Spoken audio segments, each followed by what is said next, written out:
Thank you for joining us. I'm Sandy Spavone, and I have the honor and privilege of serving as the Chief Executive Officer of Family, Career, and Community Leaders of America. It is truly inspiring to see so many of you here for a day that marks the beginning of something extraordinary, the very first National Be a Teacher Day. We are here today because teaching is more than a profession. It is the foundation of every profession.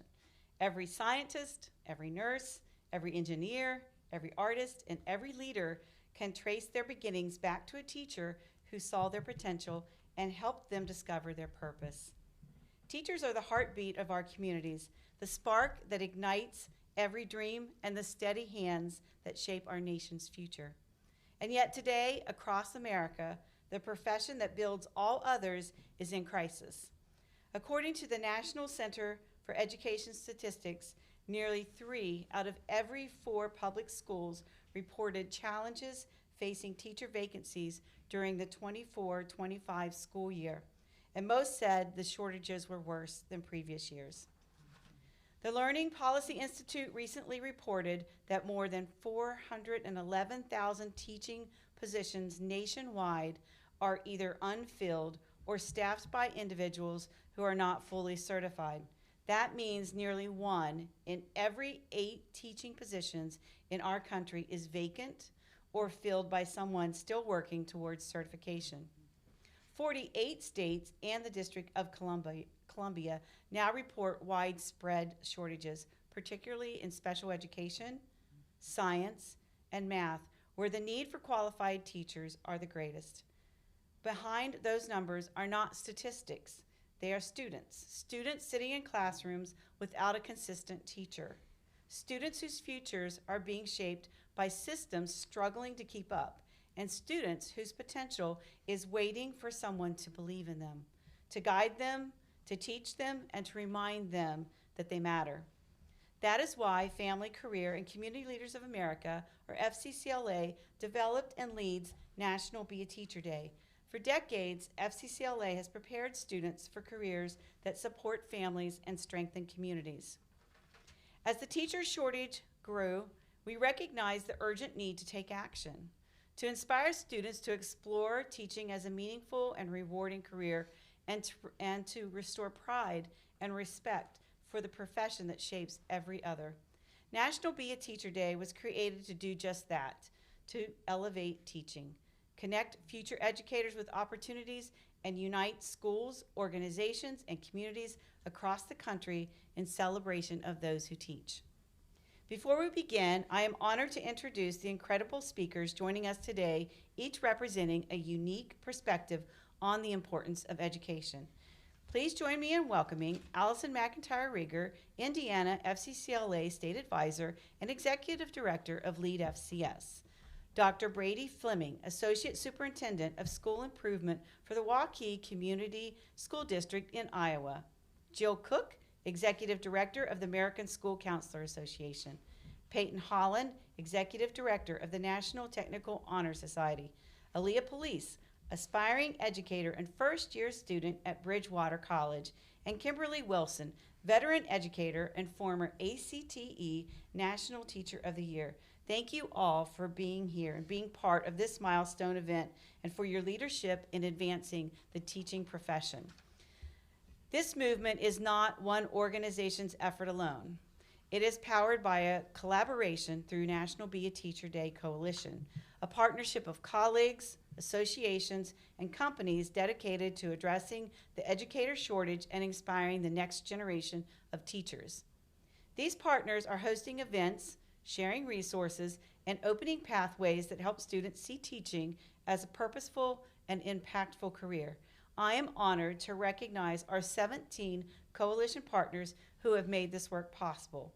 The American Association of Colleges for Teacher Education, AFSA Education Foundation, American Association of Family Consumer Sciences, Business Professionals of America, BPA, Colorado State University Family Consumer Sciences Education, Future Business Leaders of America, FBLA, Goodhart Wilcox Publisher, HOSA, Future Health Professionals, Jacksonville State University, LEAD FCS Education, Missouri State University College of Education, National Association of Community College Teacher Education Programs, National Technical Honor Society, University of Central Missouri College of Education, University of Georgia Mary Frances Early College of Education, University of Nevada, Reno College of Education and Human Development, and University of Wisconsin Stevens Point School of Education. Thanks to their leadership and to the growing enthusiasm across the nation, there are now 42 registered Be a Teacher Day events taking place across 20 states, all united in one purpose: to celebrate teachers and inspire those who will follow their footsteps.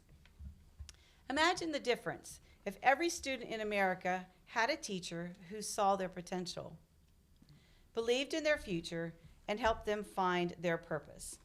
That is the vision behind National Be a Teacher Day, and it begins right here, right now. As we begin today's program, we have the privilege of hearing from several remarkable leaders and voices in education, each representing a different part of the teaching journey, from classroom leadership to systems-wide innovation, and from those who have built their careers in education to those just beginning their career path. Our first speaker, Allison McIntyre Rieger, is the Indiana FCCLA State Advisor and lead FCS Executive Director. She helped launch Indiana's first Be a Teacher Day, which has become a statewide model for recruiting future educators. A third-generation teacher, Allison understands that inspiring students early is key to solving shortages before they begin.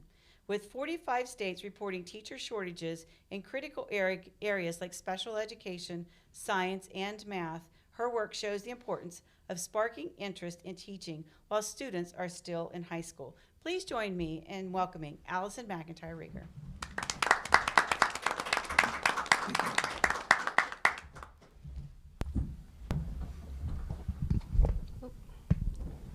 Thank you, Sandy. In Indiana, we had a realization that we had a large enrollment of students in high school education courses and pathways, indicating an interest in teaching, but those students were not matriculating up to the post-secondary teacher education programs. We also realized there were additional areas that needed focus in our education pathways, including recruiting males into the education field, helping students connect with multiple college and university programs, positively promoting the profession, and helping to address the teacher shortage. To solve these problems, we created Be a Teacher Day. Indiana's Be a Teacher Day is now in its 9th year, and it is a signature event for our students in education pathways. The event is organized to help facilitate connections between our students and critical information, resources, and support they need. Indiana FCCLA collaborated with several partners to make Be a Teacher Day a reality, including university and college programs, state agencies, and related organizations. Students that participate in Be a Teacher Day attend sessions that we believe focus on the most important preparation needed for future teachers. The event includes a session focused on utilizing community college as an avenue to a teaching career, along with helping students understand how to utilize their dual credits. Another session focuses on financial aid, unique scholarships for teachers, and additional higher education information about applying for college in Indiana. A third session engages college education majors in a panel where students can ask questions about what it means to be a teaching major and about college life. The final session students attend is College Lane. College Lane is where the connections really happen for our students. Our college and university teacher education programs set up exhibits and interact with students. Students get to really ask questions and visit with multiple post-secondary programs. Through this connection, it is the highlight of the day. As I mentioned, with this program, we had several goals that we wanted to reach. One of those goals was to reach out to more male students to engage them to become future teachers. We recruit male attendees by hosting this event at Gamebridge Fieldhouse, the home of the Indiana Pacers.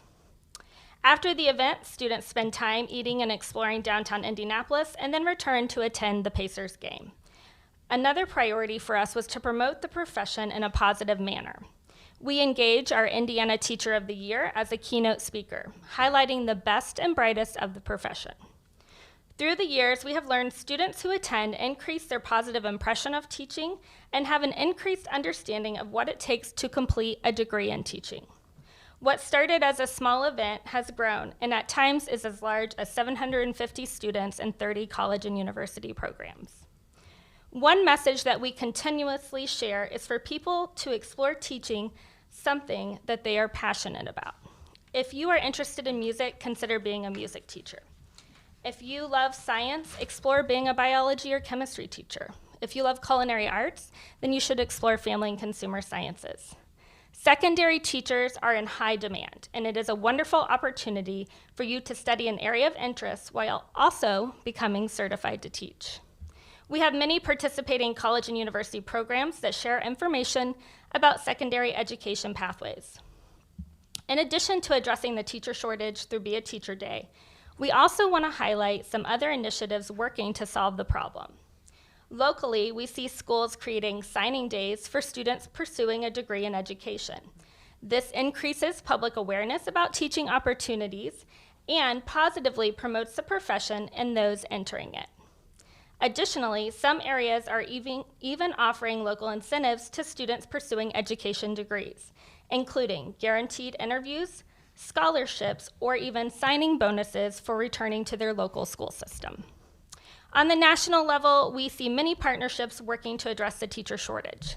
Lead FCS Education works with National FCCLA each year to hold a signing ceremony.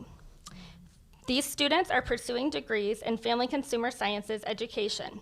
The signing ceremonies have grown each year, and their publicity helps promote the profession of teaching to the other 10,000 students attending National FCCLA. A final approach to addressing the teacher shortage comes from the unique programs and legislation happening in states. The example I want to share is from Indiana. Indiana, there is a scholarship program called Next Generation Hoosier Educators Scholarship. The scholarship provides high-achieving high school and college students interested in pursuing a career in education the opportunity to earn a renewable scholarship of $10,000 each year for 4 academic years. In exchange, students agree to teach full-time for 5 years at an eligible Indiana school or repay the corresponding prorated amount. This is an example of positive legislation having real impact on the teacher shortage and also focuses on recruiting strong candidates in the field. Finally, we must continue to review programming and legislation that impacts teaching. Recently, Indiana implemented new legislation that impacts university programs based on enrollment. This has had a far greater impact on secondary education programs that tend to be more specialized with lower enrollment. Drawing awareness to issues like this is an important part of solving the teacher shortage. As we reflect on the state of teaching and what the future holds, I believe we are perfectly situated to make a positive impact. My parting message would be a teacher and change the world. Thank you.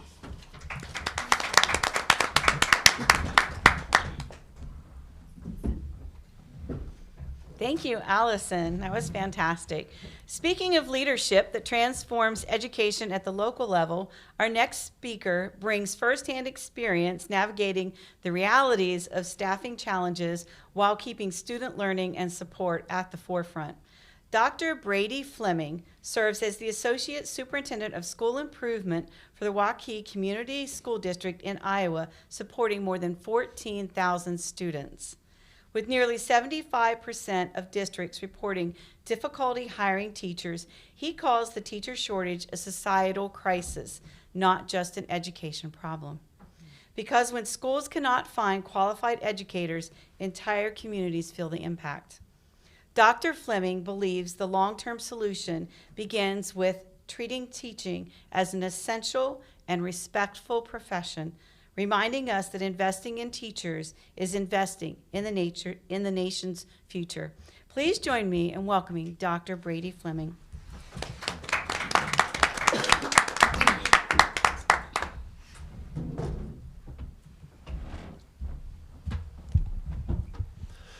Thank you, Sandy. I'm honored to be part of this event and part of this movement. I'm very thankful to be here. I want to share a little bit about the story of my district in particular. Waukee is a district that grows by 300 to 500 students a year. This year we happen to be up about 350 students. And there's some reasons why we grow. One is we're in an area that people want to live. So not only do students and families want to live there, but teachers want to be there. I also think our district grows because it's a place that families want to bring their students. So we hold our district in high regard, and so do our families and community. We also believe that we're a destination for teachers. We're a place where we're well compensated, at least compared to peers, not as well compensated as any teacher should be. And we have a lot of sports for teachers to help them grow and learn and be connected with each other. Through all that, we're having tremendous difficulty finding teachers.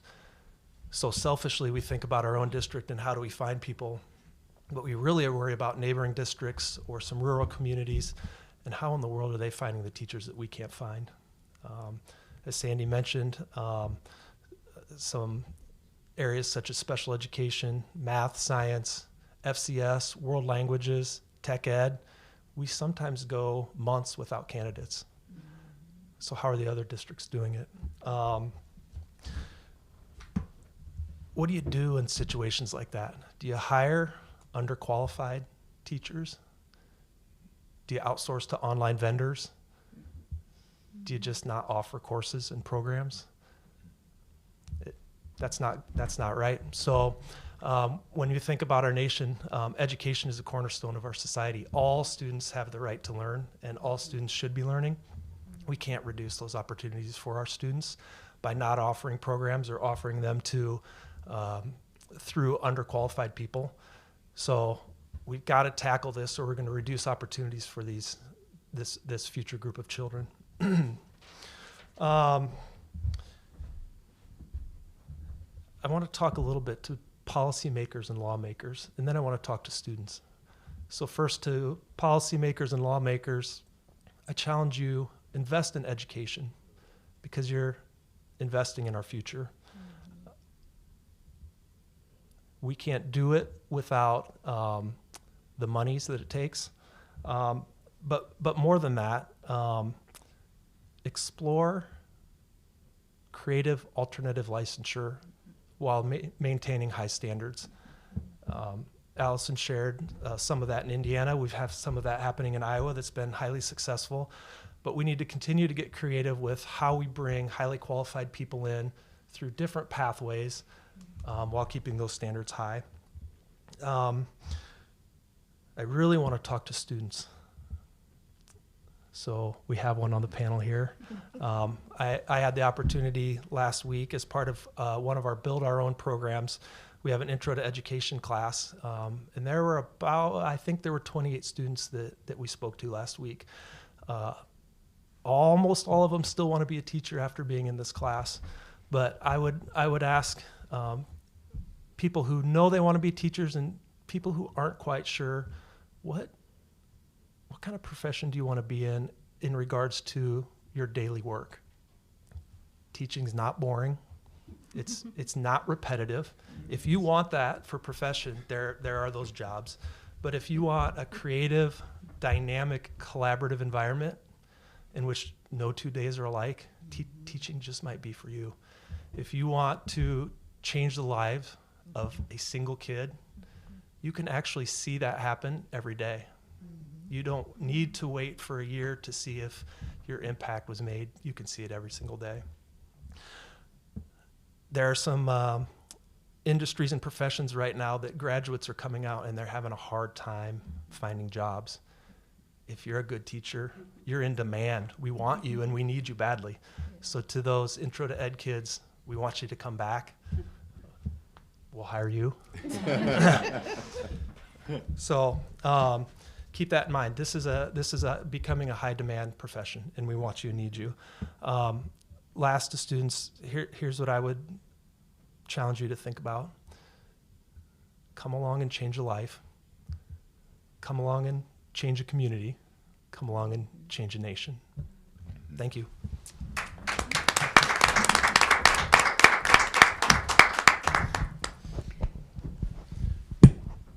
Thank you, Dr. Fleming. That was very good. and inspirational. And I believe you were in education. You were elementary and middle school teacher. Correct, I was. As well. So he speaks from the classroom as well as his position now. Of course, supporting students goes far beyond academics. It is also about career exploration, emotional well-being, and guidance towards their futures. That is where our next speaker's work is so essential. Jill Cook, Executive Director of the American School Counselor Association, has dedicated her career to supporting educators and students alike. With experience as a teacher, counselor, and assistant principal, Jill understands that when educators are supported, students thrive. In a time when nearly 1/3 of schools rely on non-teaching staff to fill classroom roles, her voice reminds us that every caring adult in a school makes a difference, and that respect and support for teachers must be at the center of every solution. Please join me in welcoming Jill Cook.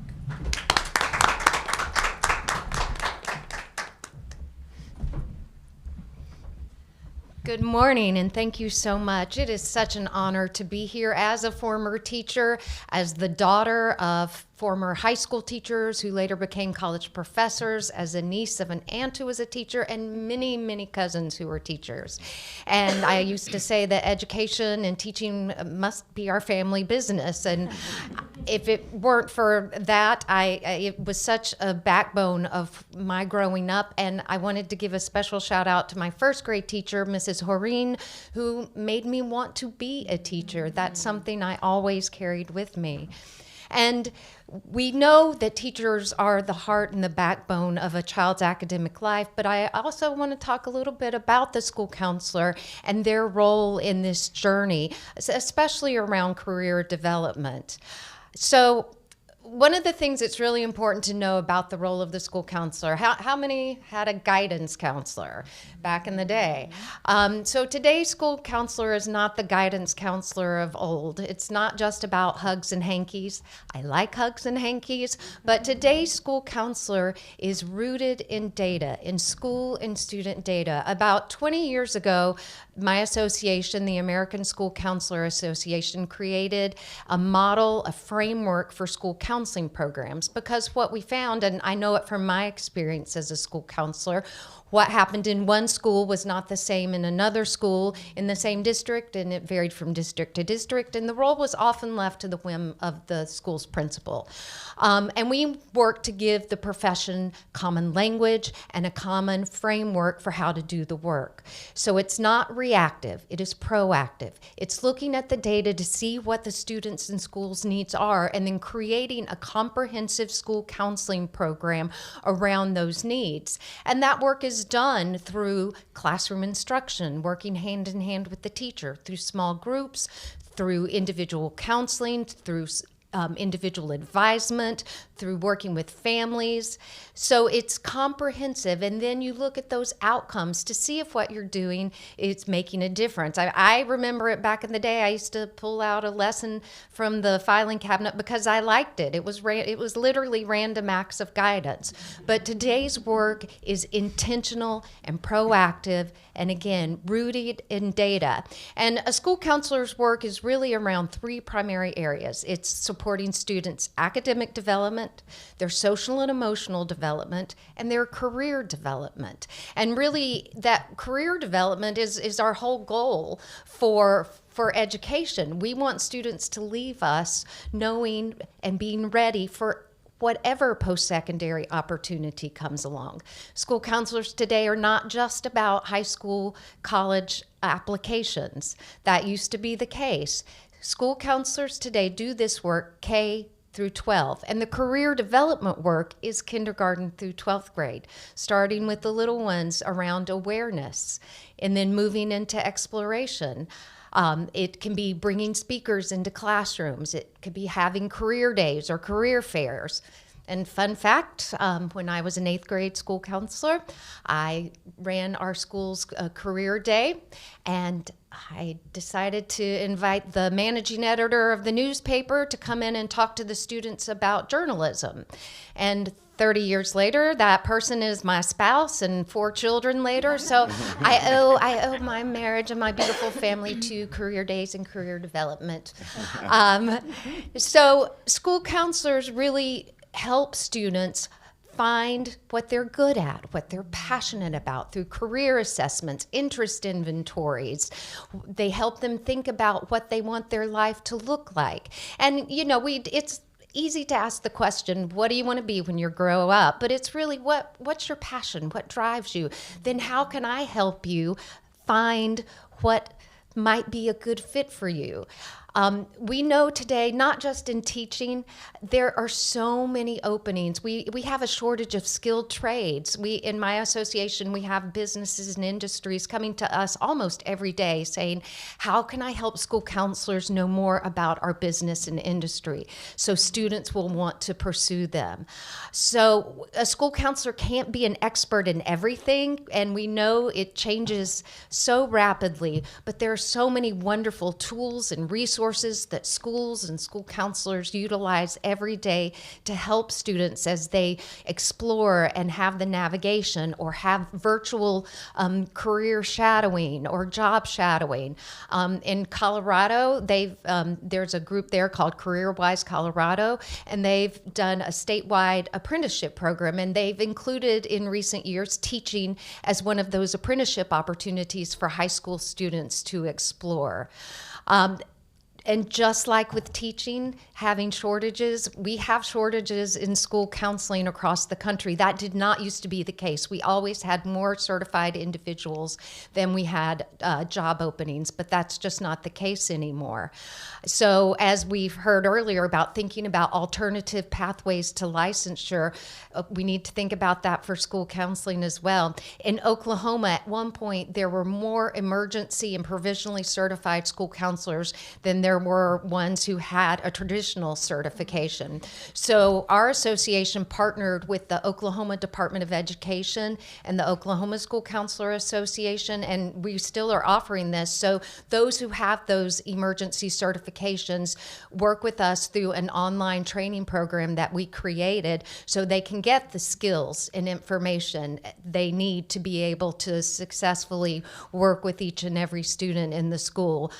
Colorado is doing something similar, but we have to think about how can we help provide opportunities so that those who want to go into education don't have barriers, whether it's a barrier of time or place or money to be able to pursue it. And for school counseling, that's often problematic because in most states, you have to have a master's degree to be certified by the state to be a school counselor. And we hear that the time and money can often be a barrier. But how can we make it so that anyone who wants to serve and touch a student's life has the opportunity to do that work? School counseling is a wonderful profession. Teaching is a wonderful profession. It's the heart work. It's not boring. No day is the same, but you make a difference and have the opportunity to really be at the heart and soul of the school, of the community, and change lives. So I hope all of the young people considering it know that it is a special, special, special journey to take when you can go into a school every day and you might be the one to change somebody's trajectory. Thank you.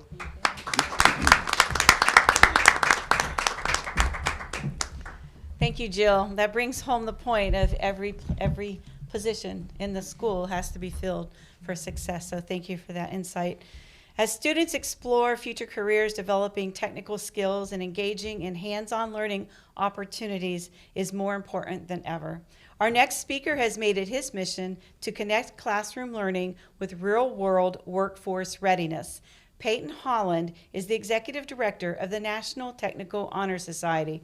With nearly 2 decades of experience linking education and workforce development, Peyton challenges the notion that success is not limited to a 4-year degree that reminds us that teaching and skill development go hand in hand.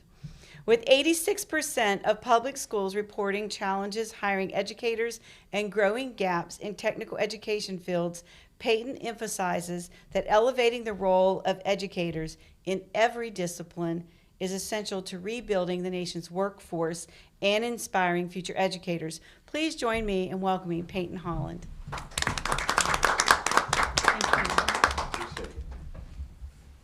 Well, good morning, and it is such an honor to be here today, be a part of this momentous occasion, and sit along folks and organizations that are passionate about affecting that life change. And that's really the call today. How can we do great work that changes lives? And I'm proud to represent the National Technical Honor Society, where we celebrate and empower over 100,000 active career and technical education students each year. And in that celebration process, as we think about all the career pathways that we celebrate in career and technical education, what we're here to celebrate today is that pathway into education. How can we influence more teachers to go out and be a part of that life change? And I'll tell you, if you've ever spent any time around an educator, a teacher, you know they love to tell stories. And I think it's apropos today that I tell a story from an educator. And this story goes back to a young man that came into high school as a very shy, underconfident freshman. He'd been picked on most of his life because of his size and his weight, and was really just trying to get through school, go unnoticed as possible, stay in the back of the classroom, and do the best work that he could. He did decide to take a masonry class because he wanted to learn how to build. He wanted to be able to build his own home one day if it would come to that. And so one day he's walking out of that masonry class, and the masonry instructor comes up and grabs him by the arm. The instructor's name was George Braxton. He says, "Son, I see something special in you.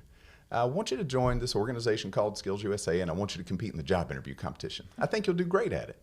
Well, this shy, quiet, underconfident student immediately dismissed that instructor and said thank you and no thanks, and walked away.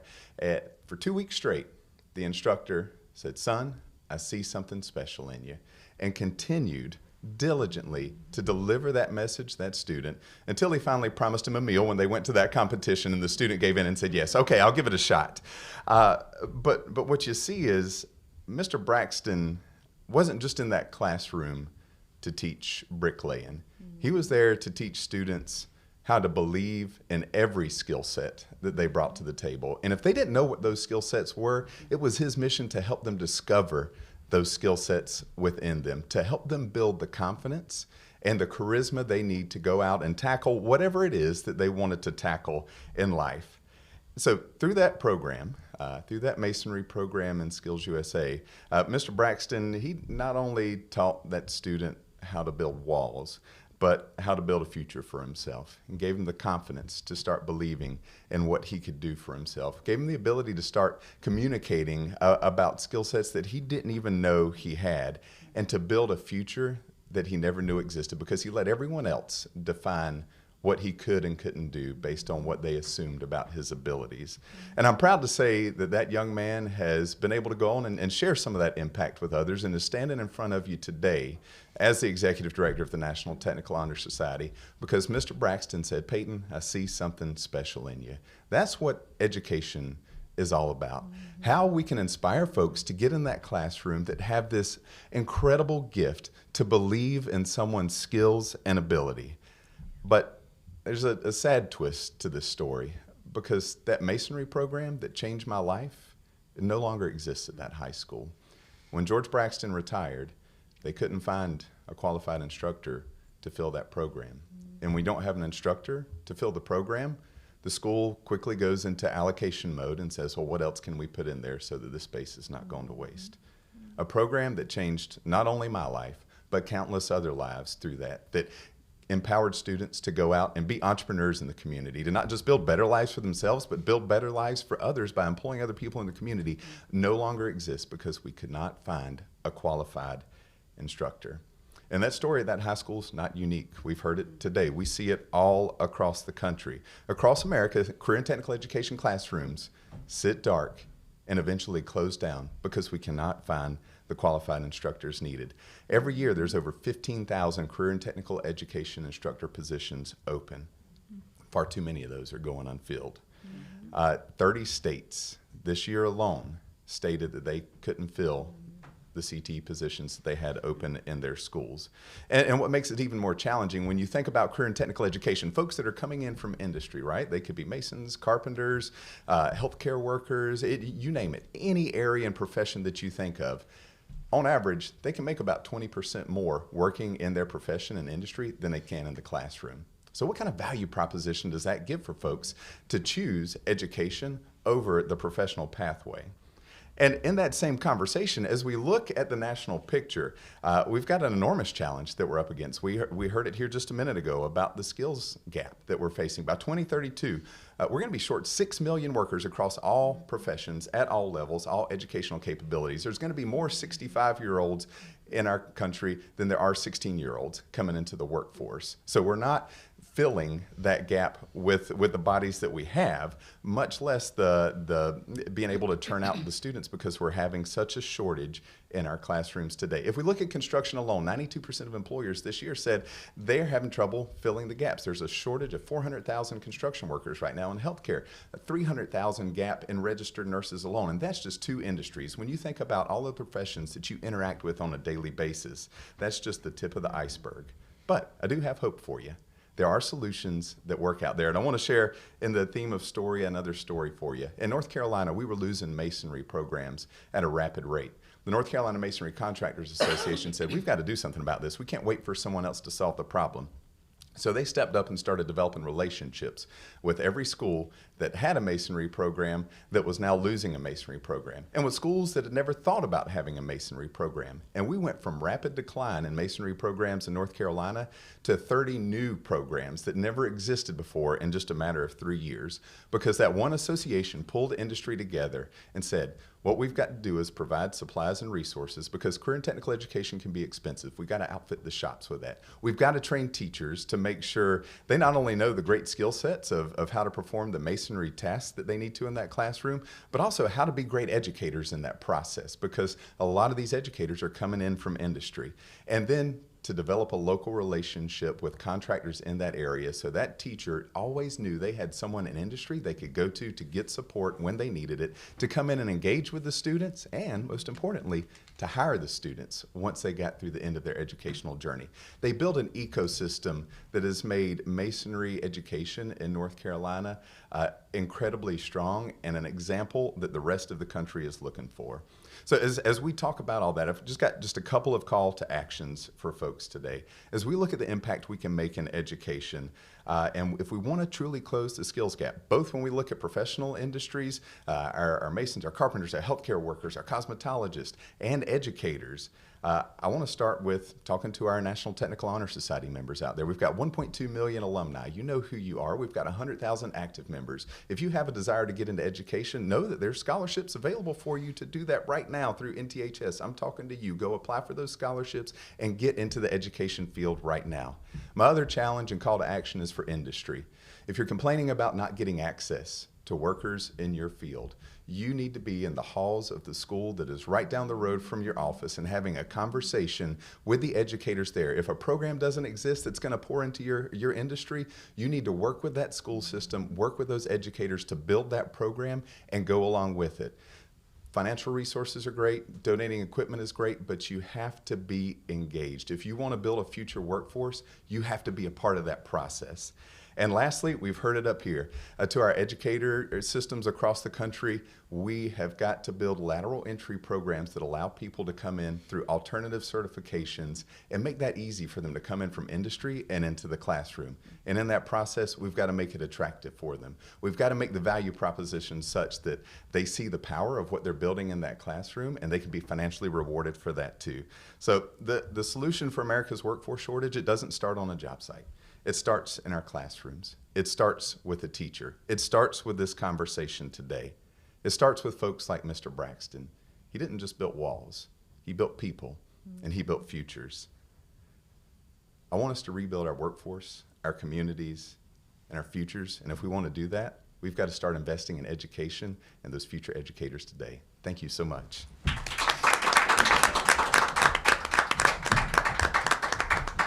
Thank you, Peyton. That was fantastic. I think continuing to remember the relationship between industry and education is essential. We have a wonderful opportunity at FCCLA next week with Marriott International, where our students are getting to spend a day in the life of a general manager to expose them to the hospitality and tourism industry. And so I think between education and exposure, like you said, into that workforce is going to help fill those pipelines that every industry is facing right now. So thank you for making sure we remember that today. We've heard from seasoned leaders. It is just as important to hear from those stepping into the profession, the future faces of education. Aaliyah Police, a freshman at Bridgewater College, is preparing for a career in education driven by a passion to make a difference. With tens of thousands of classrooms nationwide facing teacher shortages, her commitment represents the hope and promise of the next generation of educators. Aaliyah's enthusiasm reminds us why young voices like hers are so important to rebuilding a passion for the profession. Please join me in welcoming Aaliyah Police.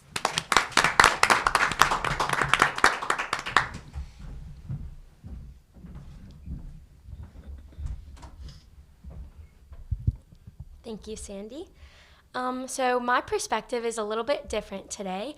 Unlike all these very amazing speakers today, I actually don't have any experience in the classroom, and I'm coming from more of the student perspective. So what I want to share today is my personal testimony of why I wanted to become a teacher, the support that I was given and how that motivated me to keep going, and the plans I have to continue the impact and those roles in the future. So I'm going to start off. I'm from Franklin County, Virginia, and I go to Bridgewater College. I'm a first-year student.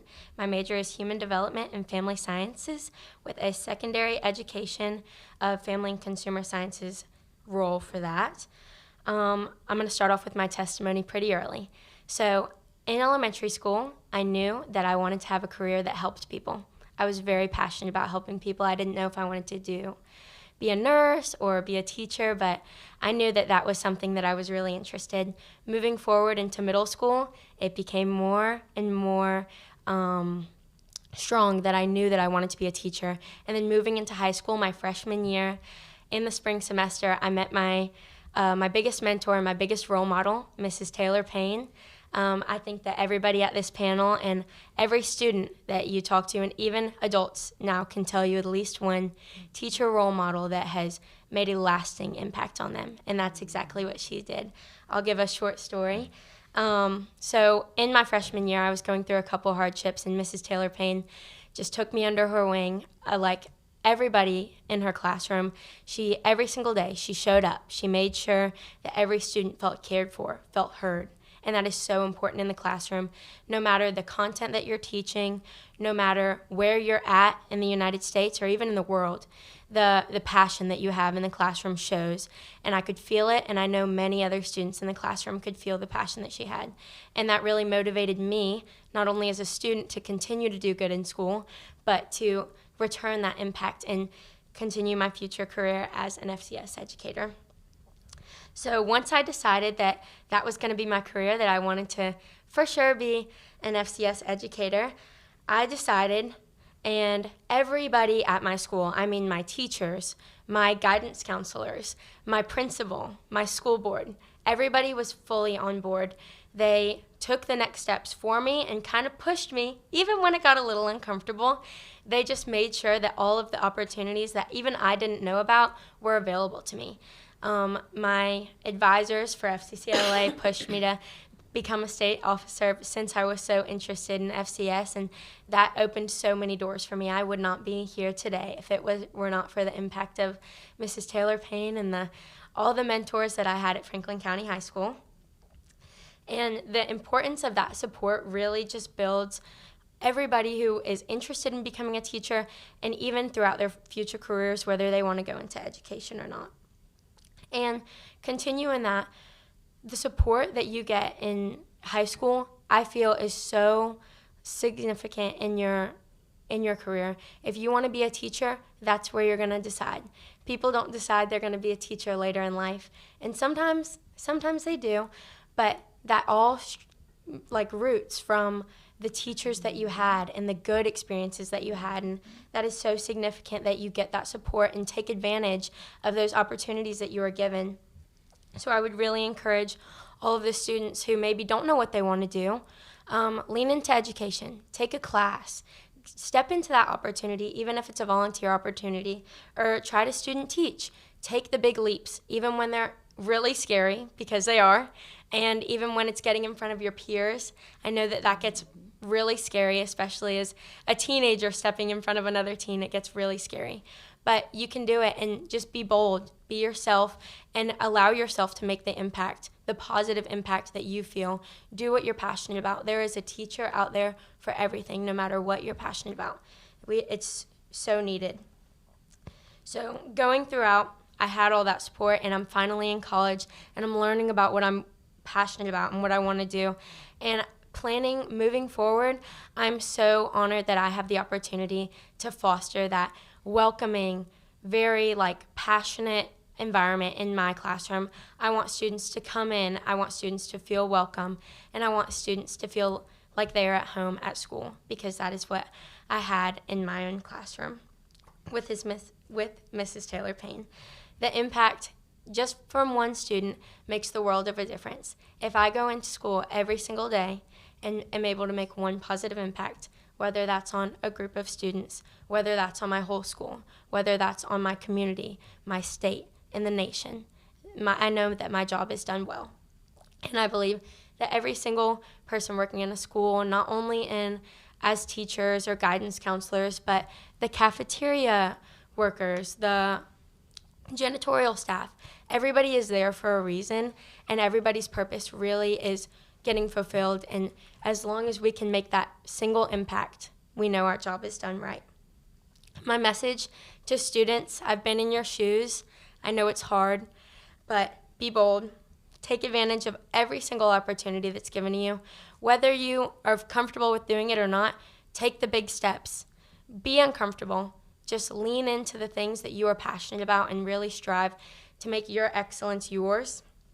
And I want to leave everybody with a quote. Whether you're a teacher, whether you're a policymaker, whether you're a student, whether you're a counselor or anybody in administration, I want to say, Gandhi, he said this. He said, be the change that you want to see in the world.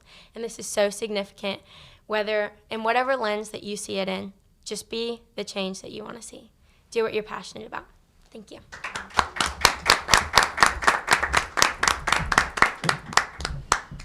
Thank you so much. I taught for a few years. You make me want to go back in the classroom. I miss it.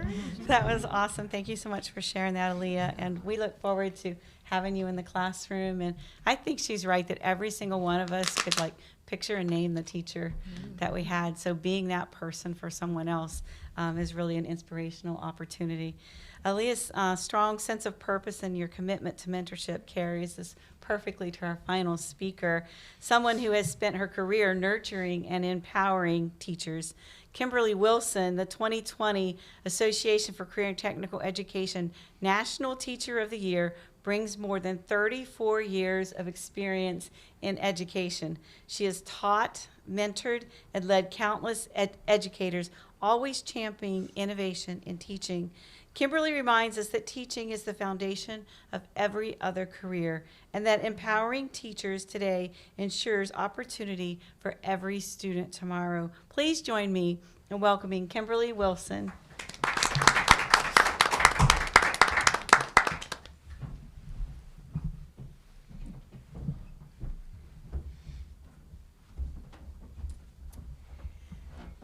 Thank you so much, Sandy, and your team. I have to tell you that, and I'm that one, teachers, they say teachers are really emotional people. I'm her. I have to tell you that I'm just very humbled to be here. And you say, Aaliyah, that we're the experienced ones. You're very experienced.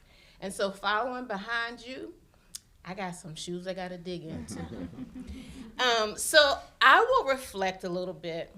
When I was younger, I always wanted to be this fashion queen. Wanted to, be the next fashion person, whatever that looked like. And I remember I had these two teachers, Brenda Crawley and Nassim Miller. And they were live, they were energetic. Every day you walked into their classroom, you felt like you belonged. But I still had in mind, I was going to be a fashion designer, right? And so I go through school, and these ladies just pour into me. They feed into me because just like you, Dr. Fleming, I can't remember which one said, no, I know who it was that said it. Peyton said it. I was that student who was not confident at all. I went to school because my mother said, you're going to school. And that's what you're going to do. There's no ifs, ands, or buts about it. I never realized until now, as I sat back and I reflect and I listened to all of these wonderful speakers get up here and talk about education, just how much they impacted my life. Just how much they put into me what it was to serve, to be an influence, to be an impact, to give back. And so as I continue to go along, here's a funny story. So I went to college, and everybody goes through orientation. And there was a professor, and she said, okay, I need you to say the word ask. Well, of course, as a teenager, I said ask. She said, yep, sign her up. I'm like, sign me up? She said, yes, you're going to take public speaking. So you take public speaking, and you're thinking to yourself, like, this is the craziest class. Why am I taking this class? This class doesn't mean anything. I'm not going to use this. Voila. 30-some years later, I'm using what I learned in that public speaking class, right? I can stand in front of people, and I can talk, and I can speak, and I feel comfortable, and I go back and I think about that professor, and I say, thank you. Because you just don't know what impact or what influence people are going to have on your lives, what they're going to do for you to make a difference. And so when I first went into the classroom and I thought about being a teacher, I was like, I'm not prepared to be a teacher. These young people are going to gobble me up. But I went in and I remembered Miss Crawley and Miss Miller. And I remembered their smiles. And I remembered that no matter what I came in with, no matter my flaws, no matter the bad language I may have spoken, they always embraced me. They always said, hey, how are you today? What's going on? I was a part of our student organizations. We did competitive events, and I grew, and I found this confidence that I didn't know that I had, but I really found it when I went into the classroom because I saw people, young people sitting at the table that looked like me 40-some years ago when I sat in their classrooms. And I saw the potential, and I saw all of the things that they were able to do and all of the things that they had the potential to do. I think about, I have a young lady I met in 6th grade, and I never forget, a teacher came in, she said, we got to do something about this little girl's hair. I was like, what are we going to do? Right? We did her hair, we fixed her up. 30-some years later, she's like my daughter. I have a grandson now, We still have that relationship. I think about the toughest time for all teachers was during the pandemic. And you had to figure out how to form these relationships. And I think about 2 students that I formed a relationship with. One is now a student at GMU who is getting her education degree. The other one, she told me, she said, Miss Wilson, I used to come to school and I had all these backpacks in my locker. She said, because I go into school with one backpack, I put another one on, and I walk out of school. I'm like, you walk out of school? Like, where are you going? Right? And she said, I'm just going because I need to go because I don't want to be here in school. Well, we worked together. We did things that I never thought that I'd be able to do through a monitor. That young lady decided, she said, Miss Wilson, I'm going to NYU on a scholarship. I'm going to major in education, and I'm going to be teaching. Well, let me tell you all a testimony.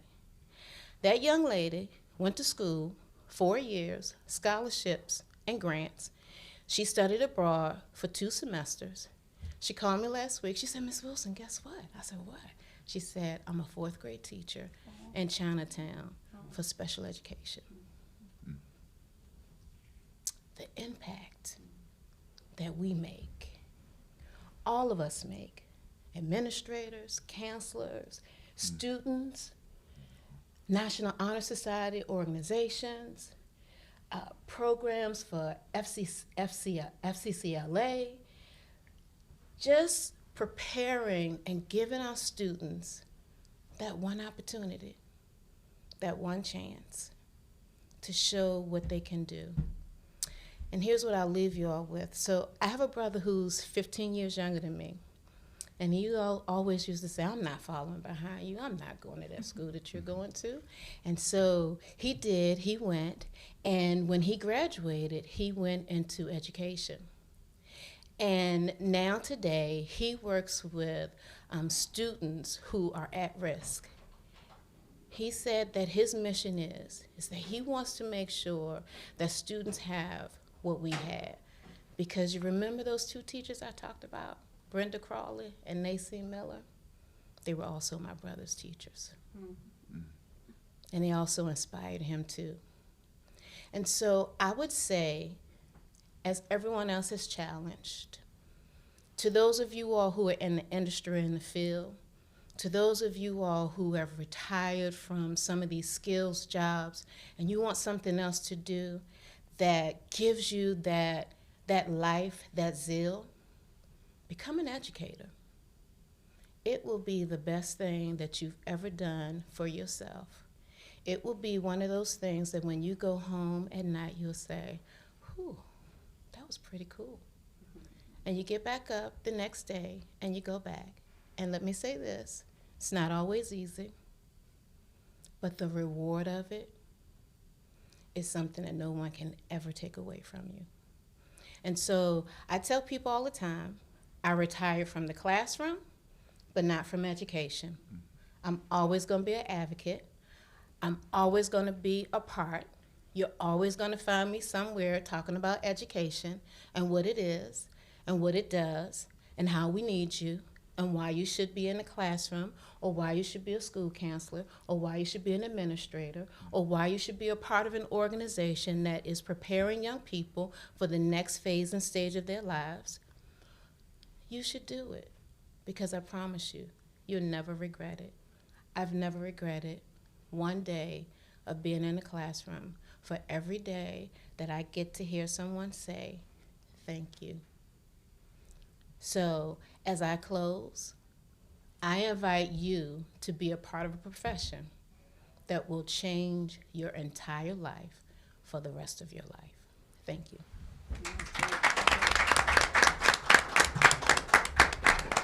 Wow, thank you so much, Kimberly. And thank you to each of our speakers for sharing your powerful insights, your passion, and your commitment to the teaching profession. You have reminded us all why this work matters and why it cannot wait.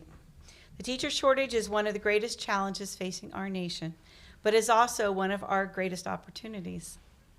Today, we have a chance to reimagine how we value education, how we support teachers, and how we inspire the next generation to lead from the classroom.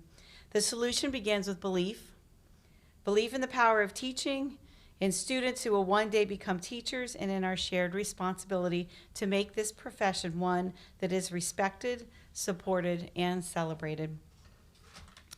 Each of us has a role to play, whether by mentoring a future educator, advocating for stronger supports in our schools, or simply thanking teachers who made the difference in our lives.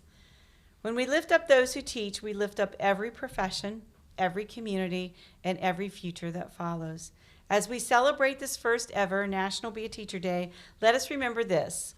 Teachers do not just shape minds, they shape the future. They light the spark of curiosity, nurture the courage to dream, and give every generation the tools to build a better world. If we want a stronger tomorrow, it begins with those who teach today.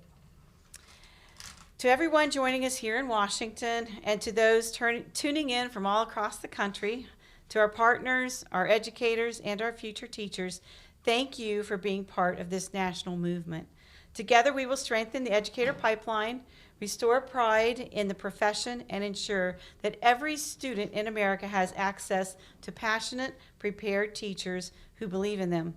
Once again, thank you to all of our speakers and guests for joining us on this historic day. At this time, we'd like to ask a few of our panelists a couple of questions, if you're open to further conversations on that and dig in. We have a little bit of time for that. So first of all, Brady, if you don't mind, I'd like to go to you first. So it was so good to hear about your school and what you're doing there in Iowa, and how that you're helping to replicate teachers in your area, but also across the country. So one of the things that you had mentioned there is that it's not just a teacher shortage, it's a societal crisis that we're facing and an education issue. Can you walk us through, like, what does that mean for creating success opportunities for all teachers in your area or across the country? Yeah, so I think if I talk globally, some of the things our state's done and then some of the things that we've That'd be done great. at our level.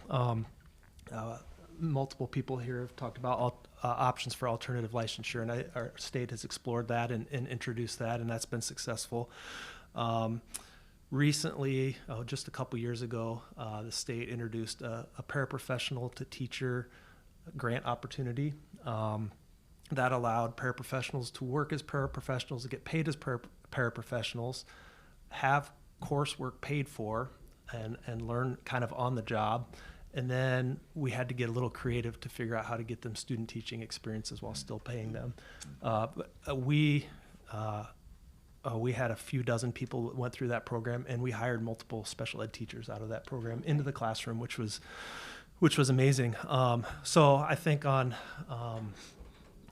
a more local level, we have, as I mentioned, our Build Your Own opportunity. We have an Intro to Education class that I spoke about. We guarantee those students that when they come through the program, if they graduate at teachers, they're going to get right through that screening process as far as we can put them, so that we can really take a look at them. We're also doing a few other things that are kind of simple, but I've just talked with our HR department recently. If we can figure out who might want to be an educator, how do we have teachers that have impacted them continue to reach out to them over the next few years and continue to encourage them? So our HR department's talked about, could we find 3 to 5 teachers that maybe once a year could shoot them an email and kind of encourage them. So some of these are bigger global things, and some of them are maybe some simple things that we can do to encourage our people. Oh, that's a really good idea. So I understand that current teachers are touching base with those who are studying education to tell them how great it is to teach in your area. Correct. Correct. That's pretty innovative. That's a great idea. Everyone can steal that. Peyton, I was wondering, you work with students who are already developing strong technical and leadership skills. How can career and technical education programs help identify and encourage the next generation of teachers as well? Yeah, that's a great question. And I think Brady has part of the answer there with that engagement of current educators. I think one of the places that we often fall short, whether it's in education or industry, is showing that trajectory for growth for students. And when you look at surveys around Gen Z, millennials, Gen Alpha, that consistent hunger for what's my next step? How do I grow? What does that look like? And it doesn't always necessarily mean, well, I've got to have a new title and a new position, but how am I developing new skill sets that help me just be better at my profession, be a better person, be better in whatever space that it is. And when we think about teacher professional development tracks and laying out what that could look like for students in career and technical education fields, I think that's a key part of it. Because when you go in industry, if you go into an apprenticeship program, it's a really clearly laid out process for students. It's easy for them to grapple, and they know what benchmarks they have to hit to get to the next. But once you go through your licensure process, you have to get continuing education credits, but to what end? Where does that lead you? So how can we help even build areas of interest around students where we give them a space to be creative in those educator fields too? Sometimes educational structures can be restrictive based on whatever curriculums are or state standards are, and giving folks some creative flexibility in how they explore that, I think, goes a long way in pulling those students back into the classroom, because they're hungry to be creative and grow and explore. So how do we make that classroom environment that for both the students and the teacher in that perspective? Yeah, that's really impactful. I think that that's key to that. And I'm going to go to you next, Aaliyah, because I think you can touch on that a little bit as well. I believe every person on the panel named or could name somebody. You have family members that were educators, or you had a specific teacher that touched your life, and you said, "Oh, I want to do that too," right? So, as a first year teacher, prep person.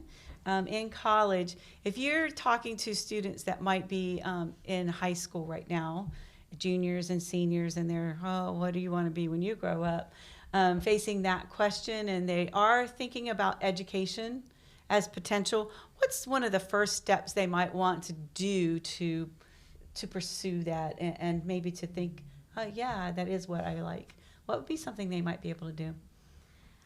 Thank you for asking that question. That's a great question. So my first reaction to that would be do the career explorations, like talk to your guidance counselor, see what you're passionate about first, and then see like where you can go from there. If that is making an impact, then I would 100% take that first step into education with the student teaching programs that are local to you, and just really take advantage of any like volunteer programs that you can do. Talk to your teachers, talk to the people that have inspired you or motivated you, and really get their opinions on it. Get insights from teachers who know you personally and who have seen you grow, and especially if this is something that you're really interested, or maybe you're just finding out about, get more information. Do your own deep dive. Where do you want to go to college, and what kind of programs do they have moving forward that you would be interested in studying, and how can that put you on the education field? But definitely taking advantage of every opportunity that is available for you at your local high school, and also what you can find on the internet. That's a really good source for us that we have readily available, all of us, in our pockets. So make a Google search. Look at what opportunities are close to you and what you can do. Be bold in that, and just put yourself out there and make yourself uncomfortable sometimes.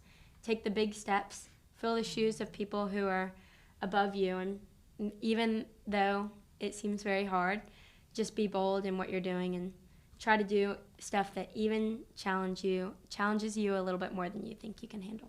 What made you decide to go to Bridgewater? So, funny story. Oh. Mrs. Taylor Payne actually is a Bridgewater graduate. When I was in my sophomore year of high school, there was a Virginia FCCLA College Day at Bridgewater College, and I was a officer serving at my chapter, and she was like, Aaliyah, I think that you should go. I think that you'd love it here. And so we went to the college day, and me and one other member of our chapter, and Miss Payne. And so we spent the day at the college, and I knew before I'd gone to any other colleges. I toured Bridgewater once. I went to the college day. I was participating. I won a free T-shirt. Free T-shirts always help. Yeah. That and food. And sitting in the chair, I was in that moment. I knew that I was planning on running for state office, and Bridgewater had a human development and family science major, and that being what I wanted to go into was just the perfect role for me. Bridgewater's community is very, very homey and very small, and I love the community there, and I love the history, and I love just everything about it. Great. Allison, I'm going to go to you next, because the program that you've been doing in Indiana and Lead FCS with your signing day and all, I think ties into what she was saying too, as far as like early exposure and what Peyton was said is those opportunities while they're in high school to think and feel what that might look like as a teacher. Could you share a little bit more about how you're seeing that work in your state and how that might be replicated? Yeah, absolutely. I think the first thing when we talk about early exposure, I always say, preschool is the right age to start talking to kids about being a teacher. There you go. That's always been my approach. But I do think early experiences really do have an influence on students. And one of the things that we do through FCCLA is we really help students develop the skills they need in teaching, which are leadership and teamwork. And they get that through our competitive event system. And so we have students really as young as 6th grade leading other students, and that gives them that first taste of what teaching is like. And I think that's such an important part of helping them see that they really can work with students and can be a teacher. I think when we get into the high school space, we really think early placement is a great approach. So in Indiana, we have 9th graders that are out helping and assisting in classrooms. Then they advance and are taking on bigger roles as they move through the education pathways.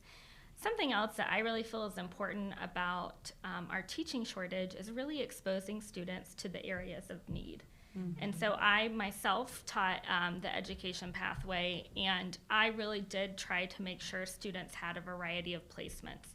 So not every student was going to be placed in a kindergarten classroom, right? Like, we have to break that barrier, and by really helping them see what is out there and what opportunities are there, I think we end up with a better experience for those students. And I think that just more fully supports the needs that we have in the teacher shortage.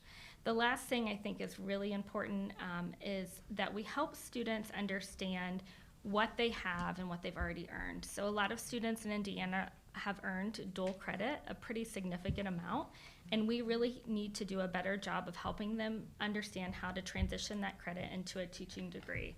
I think that's our biggest challenge right now, is really targeting those students that are in education, earning dual credits, and helping them finish that portion out.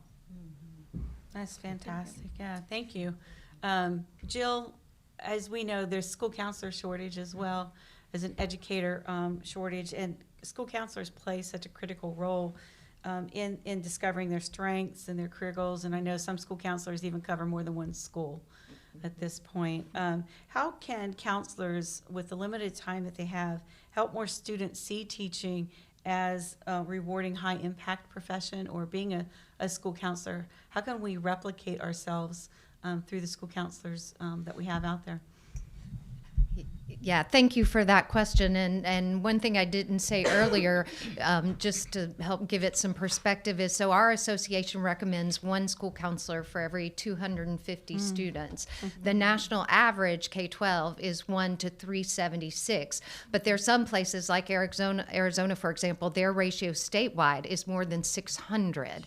So that's just to say, as important as school counselors are in this career development process, we know there are places where those individuals are not available to help do this work. And so when I talked about the shift in the profession, really going from working with just a few students, or just those applying to college, or just those in disciplinary issues, when we shifted to working with all students in a school, one of those ways school counselors do that is through that classroom instruction. School counselors do go into classrooms at all levels, elementary, middle, and high. And one of the benefits of doing that, it's really at that tier 1 prevention piece, but it is part of this career development process and exposure to the career opportunities out there. And school counselors certainly talk about, for students who show an interest or an aptitude for perhaps being a teacher, really encouraging that, whether it's teaching or any career. And one of the things I think it's important as we talk about this, we've talked a lot about it with skilled workforce and skilled jobs. But post-secondary, our goal is to help students be prepared for life after high school. And so for some, that will mean college. For some, it might mean community college, might be going straight into the workforce, apprenticeships, internships, or the military. So how can we lift up and celebrate all of those opportunities for students, including teaching and education? I love the idea of a teaching signing day. Lots of places do the college signing day in May. Well, for those for whom that might not be their path, let's think about how that might resonate with them. How can we celebrate and lift up all the opportunities students are going to choose. I have 4 kids. 2 of mine went to college. 2 of mine did not. They're all 4 beautiful, successful people. And I hope as they went on their selection journeys, I never made the ones who didn't go to college feel lesser than. It's about lifting up and supporting. It was said earlier, we have a crisis of so many professions that need caring, interested individuals to fill these positions. So how can we, as a school district, as a society, lift them all up? Thank you so much. And Kim, we're going to ask you to wrap it up for us today. I have a question for you because you're so inspirational. I love hearing from you. I think I could sit and listen to you all day. But if you were talking to a parent whose child comes home and says, I want to be a teacher, how can we encourage the parents to lift up that choice and not have a negative experience first off with their parents saying, oh no, you're not going to be able to survive on that? What is your message to parents out there when their child comes home?